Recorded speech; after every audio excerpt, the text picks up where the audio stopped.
This music came from my grandpa's records that I got when he died and my grandma moved out of the apartment above the barber shop on Hudson Street. He listened to these Neapolitan songs and arias until there were hardly any grooves left on the records. Then he listened to them some more.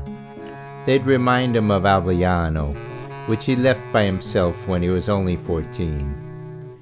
In our weekly visit to see him, after the big Sunday meal, and him drinking lots of homemade red wine, he'd call me and my cousin Bob to stand by him, and he'd try to teach us to sing songs like Vieni sul mar, Eco ridente, Santa Lucia. I think I learned to play clarinet just to get at a singing for him. When we failed to sing to his satisfaction, he'd start singing by himself. Singing, drinking, and crying, until finally he'd pass out and boom, his head would bang down on the table. That signaled the end of the visit. He was a kind of bitter guy, my grandpa Salvatore. After all, he had a hard life back in Avigliano, being the son of the village priest and all. Salvatore had been his father's altar boy, and I'm told he had a phenomenal memory and memorized the Mass in Latin at a young age. His father also taught him to read and write in proper Italian, an unusual skill back then when most only spoke the local dialect. Anyway, the Catholic Church was completely alien to my upbringing. I had only been in a church a handful of times in my life, and that was usually to sleep on the floor before some demonstration. My family, the Colangelos, had had a falling out with the church around the turn of the century, when Rome excommunicated my great-grandfather, Vincenzo, the priest of Avigliano, for the crime of getting married and raising a family. Over 100 years later, there's still bad feelings, at least on the Colangelo side.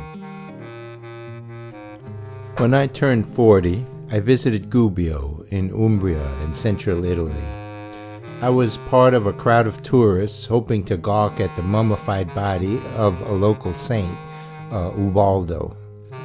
We were all timidly standing in the back of the church while a Franciscan priest stood and prayed over the glass case where Ubaldo's mummy was laying in the front. The priest suddenly stood at attention, turned around, and walked straight up to me through the crowd like he knew me. He gave me this big, warm smile and came over to me and patted me on the back. I felt warm energy rush through me, as if he was saying, "Welcome back." It shook me up. That's when I started taking the things my aunts and uncles used to say to me seriously. When I had been a revolting teenager during the Vietnam War, instead of becoming upset, my relatives would just smile and say, "Oh, you're just like your great-grandfather." At the same time my feelings were shifting around during my 40s, my face and body also started evolving. I got a rounder face, a rounder body, my eyes bugged out more, my head got balder. Suddenly I looked like the image of the family photo I have of Vincenzo the priest, in his priest collar with his wife, 2 sons, a daughter-in-law, and a grandchild. So I felt it was time to return to the homeland in southern Italy. So far I hadn't been south of Rome. In Italian, paese means country and village, and that kind of local tribal concept just doesn't relate and translate into English. My family and their allied clans, the Del Vecchios, the Mancusis, the Ottalias, they all referred to themselves as Aviglianese, not Neapolitan, not Italian. They were Aviglianese. They spoke Aviglianese dialect. They ate Aviglianese cuisine. They married each other. They distrusted anyone else. They made derogatory jokes about the people who lived on the next mountain, the Ruote. The next summer, my wife and Sharon and I rented a car in Rome and drove down the autostrada from Napoli to Potenza and asked directions. The guy we asked knew exactly where Avigliano was, but he still had to think for about 10 minutes to be able to explain the wacky farm roads we would need to take to get there. Finally, after another hour of going up and down mountains, we at last came to Avigliano. All my life I had heard stories of the fabled homeland. It's a medieval walled city, and our house is built right into the gate, I had heard. But instead I drove up into a housing project that looks like the suburbs of Newark. The place looked poor but clean, modern, very modest houses. I drove as far as I could to a little piazza, and then the road started back down off the mountain. So I parked and we walked to the piazza. We started to walk around to try to find my family's house on our own. I asked a middle-aged guy walking with his little boy, "Excuse me, can you tell me where the old city is?"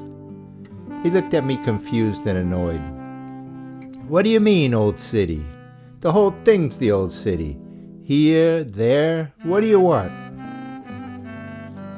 "I mean the historic center," I answered, using a term they use up north to point tourists in the right direction. "Yeah, historic center. It's here, it's there, this is it," he said. I looked around and I was bummed out. I'm in Queens. I'm in Staten Island. The quaint Paese doesn't exist. My father was right. I should have stayed home. I felt like giving up, but we had come too far already. A group of toothless old ladies in black are sitting in the middle of the piazza, right in the sun. I go over and greet them and introduce myself. I'm Guglielmo Colangelo, the grandson of Salvatore Colangelo. "Oh, we know you. You're from the priest that got married," one of them quickly answered.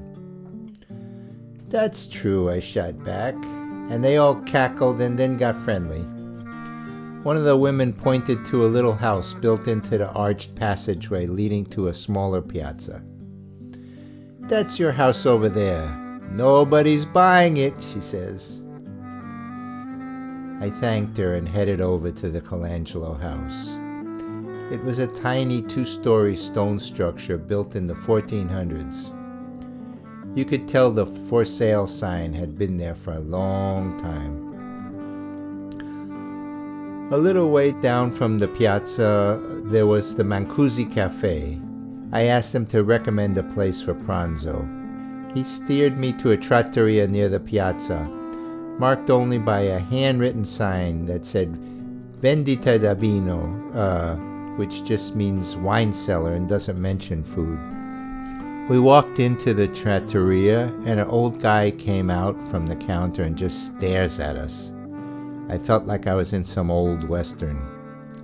"Good day," I said, the equivalent of howdy. "Howdy," he answers. "You open for business?" I say.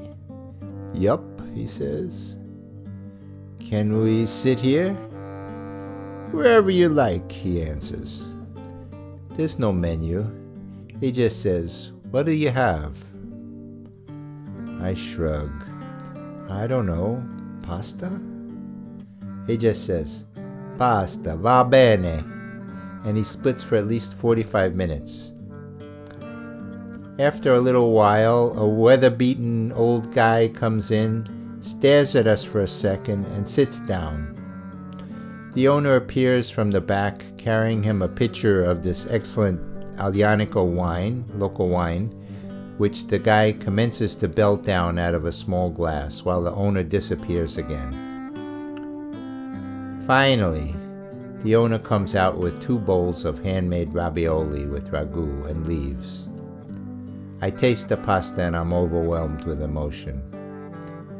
Here's the sauce of my grandma, the taste I hadn't had since she died in 1970. No one in the United States or most of Italy makes anything near it. Only in the far south does the ragu come close. I'm not saying it's better than this or that region's cooking. It's just the cuisine of my tribe. I had made contact with my ancestors.